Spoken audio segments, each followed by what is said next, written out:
खबरों वाले शेयर्स भी बताइए। बिल्कुल, आज आईटी स्टॉक्स में जो है थोड़ी सेलिंग प्रेशर आ सकती है, क्योंकि नास्डॉक 100 जो ओवरनाइट है, बड़े बड़े बिग टेक के कुछ अर्निंग्स आए थे जैसे कि टेस्ला के, तो वो सब जो एनालिस्ट एस्टिमेट से कम आए, तो उसके कारण निविडिया, टेस्ला, बड़े बड़े बिग टेक कंपनीज में सेल ऑफ आया। तो नास्डॉक जो है 100 आप कह सकते हैं लगभग 4% का जो है डिग्रोथ आया। ये सबसे बड़ा फॉल था 2022 के दिसंबर के महीने में। तो ऑफकोर्स आईटी स्टॉक्स में थोड़ी प्रेशर आ सकती है, लेकिन याद रखिए आज टेक महिंद्रा के भी नतीजे हैं, तो इन दोनों पॉइंट्स को आपको याद रखना होगा। आरबीएल बैंक का आज ब्लॉक डील संभव है। बैरिंग्स पी एक टाइप से बहुत बड़ा प्राइवेट इक्विटी फर्म है जो कंप्लीट एग्जिट ले सकती है, लगभग 8% स्टेक की बिकवाली कर सकती है, जिसका वैल्यू ऑलमोस्ट 1080 करोड़ का रहेगा। डील फ्लो प्राइस 5% डिस्काउंट पे है और ये कंप्लीट एग्जिट होगा इस प्राइवेट इक्विटी फर्म का। वीएसटी इंडस्ट्रीज कल जो था स्टॉक में भारी गिरावट, लगभग 16-17% में गिरावट आया था। बाजार में सब पूछ रहे थे कि क्यों हुआ ऐसा। तो याद रखिए आर के दमानी ने लगभग आप कह सकते हैं 2.26% स्टेक की ओपन मार्केट में बिकवाली की है। ये लगभग 4 लाख शेयर्स होते हैं, 150 करोड़ का वैल्यू था, लेकिन उसके बावजूद जो है बायर कौन है ये हमें पता नहीं चला है। जो लास्ट टाइम जो जून क्वार्टर में उनकी अपडेट आई थी, वहाँ पे उनका 36.24% स्टेक था। तो कैलकुलेशन के हिसाब से उनका स्टेक गिर के 34% स्टेक हो जाता है। और इंटरेस्टिंगली आज Q1 नंबर्स भी आने वाले और इम्पॉर्टेंट एक बोर्ड मीट होगा जहाँ पे बोनस इश्यू जो है कंपनी उस पर विचार करेगी या उस डिटेल्स अनाउंस करेगी। तो बहुत इंटरेस्टिंग रहेगा वीएसटी इंडस्ट्रीज को आज ट्रैक करने के लिए। रेलवे स्टॉक्स भी फोकस में रहेगा।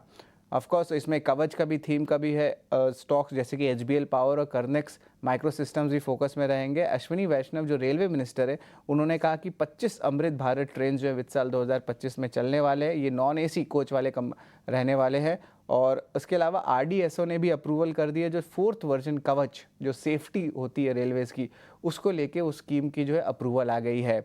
यूनाइटेड स्पिरिट्स का कॉन कॉल भी हुआ था। वहाँ पे ऑफकोर्स हमने दिन के ट्रेड में देखा था कल की जो मार्केट आवर्स में नंबर्स आए थे स्ट्रॉन्ग आए थे, क्योंकि मार्जिन बहुत बीट था। हालांकि कॉन कॉल में मैनेजमेंट ने कुछ और कहा। उन्होंने कहा कि जो एबिटा मार्जिन एक्सपेंशन 19.5% हुआ है जून के तिमाही में, वो नॉर्मलाइज हो जाएगा, यानी कि थोड़ा कम हो जाएगा, 16 से लेकर 17% तक वो सस्टेन नहीं कर पाएंगे जो इस क्वार्टर में देखने मिला है। हालांकि उन्होंने मेंटेन रखा अपना डबल डिजिट का जो रेवेन्यू गाइडेंस है वित्त साल 2025 के लिए। तो ओवरऑल ऑफकोर्स यूनाइटेड स्पिरिट्स के कॉन कॉल के कमेंट्री भी इंपॉर्टेंट होगी ट्रैक करने के लिए। और मैं थोड़ा देर पहले ही आपको बता रहा था कि रेलवे स्टॉक्स में जो कवच सेगमेंट है वहाँ पे हमने 2 स्टॉक्स आपको बताए थे, लेकिन अब इस 2 स्टॉक्स एचबीएल पावर और कर्नेक्स माइक्रो सिस्टम के बाद अब एक तीसरा स्टॉक भी आ गया रिसर्च के लिए। अब वो है सीजी पावर। क्यों? क्योंकि उन्होंने लगभग 55% स्टेक जो है जीजी ट्रॉनिक्स में खरीदारी की है 320 करोड़ के कंसिडरेशन पे। अब ये कंपनी इंपॉर्टेंट इसलिए है क्योंकि ये कंपनी एडवांस स्टेजेस में है कि उनको भी अप्रूवल आ जाएगा लाइसेंस में, जो कंपैटिबिलिटी रहेगा नए कवच सिस्टम 4.0 में। तो यहाँ पे रेलवे के थीम पे अब 3 स्टॉक्स आ गए कवच के, और ऑफकोर्स कमेंट्री भी बहुत पॉजिटिव आ रही है रेलवे रिलेटेड सेगमेंट को लेके।